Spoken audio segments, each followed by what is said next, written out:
Hi everyone. तो देखते हैं एक बहुत इंपॉर्टेंट चैप्टर जो कि क्लास 9th इंग्लिश का है एंड काफ़ी इंटरेस्टिंग चैप्टर है द फन दे हैड। क्योंकि फ़न है तो इंटरेस्टिंग तो होगा ही, फ़न किसको नहीं पसंद है ना।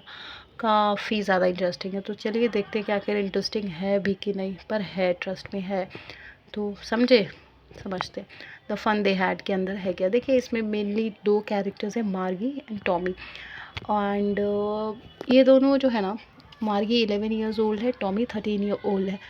तो ये चैप्टर आपको बेसिकली बताएगा कि हमारे टाइम के आगे आने वाला जो टाइम होगा वो कैसा होगा, मतलब जो आगे आने वाली जनरेशन होगी उनका स्कूल लाइफ कैसा होगा। तो जैसे हम सबको ही पता है कहीं ना कहीं कि जो आगे आने वाली जनरेशन है वहाँ पे एआई होंगे, रोबोट्स होंगे जो आने वाली जनरेशन को पढ़ाएंगे, ना कि जैसे हमें एक ह्यूमन टीचर पढ़ाते हैं वो, है ना कहीं हम सबको पता है कि दुनिया का ये फ्यूचर होने वाला है जब आगे आर्टिफिशियल इंटेलिजेंस से या फिर रोबोट्स पढ़ाएंगे।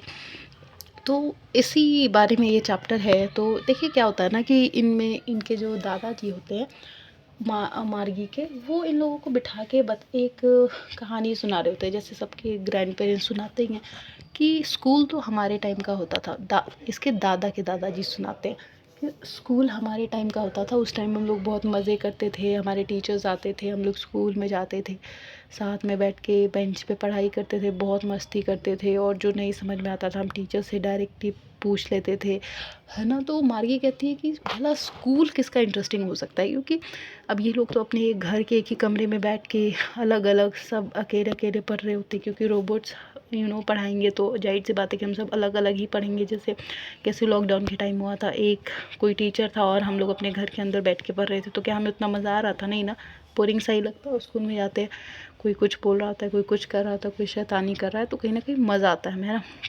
तो वही मार्गी सोचती है कि सब क्या बकवास है, ये सिर्फ एक स्टोरी है।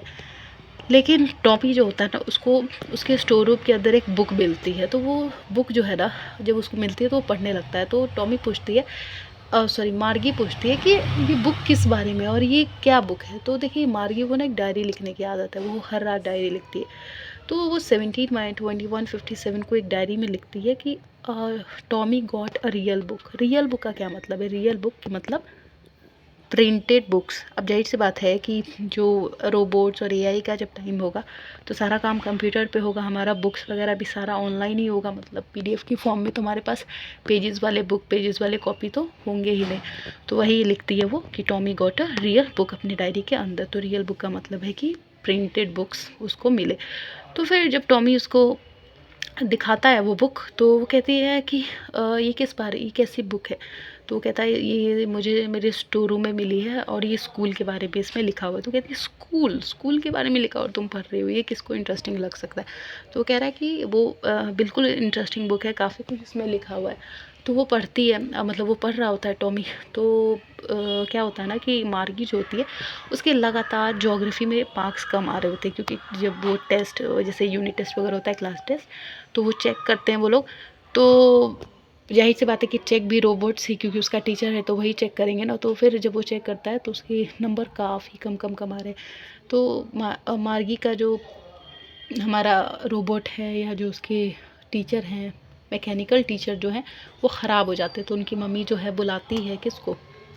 हाँ, काउंटी इंस्पेक्टर वो होते हैं जो शायद मशीन वगैरह उस टाइम पे ठीक कर रहे हैं। तो वो ठीक करते हैं उनकी मशीन। तो जब ठीक कर देते हैं तो बताते हैं कि इसमें मार्गी की कोई गलती नहीं है कि इसके नंबर कम आ रहे हैं, बल्कि इसके मैकेनिकल टीचर की गलती है, क्योंकि वो काफ़ी हाई लेवल के क्वेश्चंस देते हैं जो कि इनके लेवल का नहीं है। तो कहते हैं कि मैंने बना दिया है इसके मैकेनिकल टीचर को और ये अब इसके ही लेवल का क्वेश्चन देंगे जिसमें ये अच्छे मार्क्स स्कोर कर पाएगी। तो मार्गी को अपने स्लॉट जहाँ पे होमवर्क और टेस्ट पेपर प्रेजेंट होते हैं, जो मतलब एक पीडीएफ जैसा है या फिर कोई ऐप होगा, तो उसको वो सेक्शन बिल्कुल नहीं पसंद आता है, क्योंकि उसको स्कूल से बहुत नफरत है कि बस पढ़ो पढ़ो पढ़ो। तो इसके बाद जो मार्गी है ना, उसको अपना होमवर्क वगैरह पंच कोड में करना होता है। तो फिर वो शायद एक कोड, पंच कोड एक तरीका होता होगा उनके होमवर्क करने का जो बनाया गया होगा, जिसके थ्रू वो करते हैं।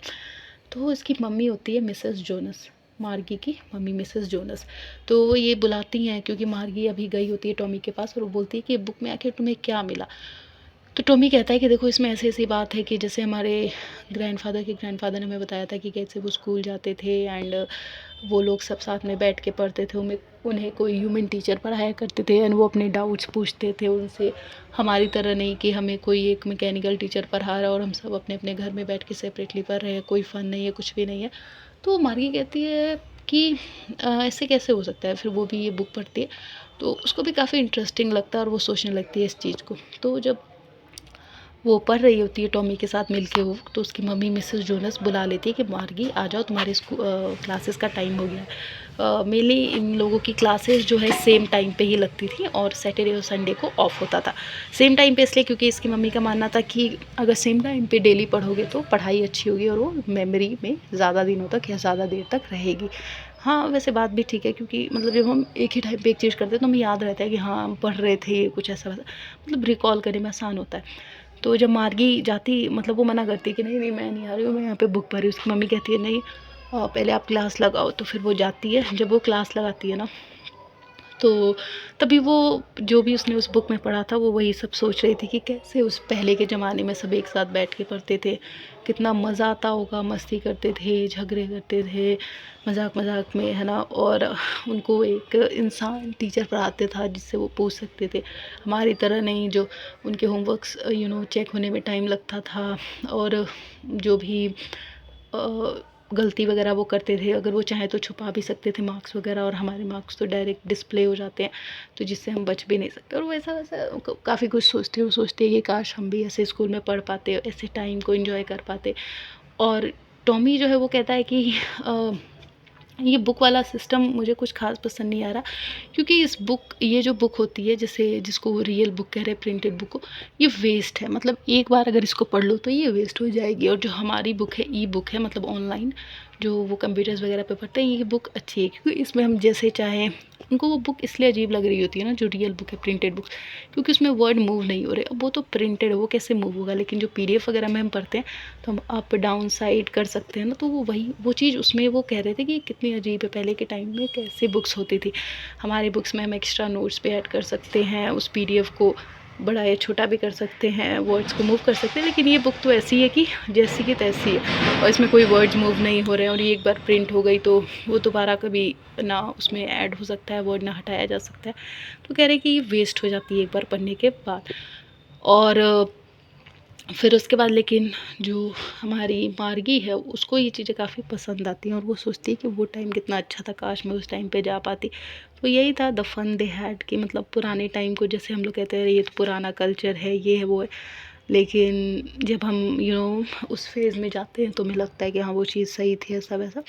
तो yes, it was all about the fun they had. I hope it's clear and if it is then subscribe. Thank you.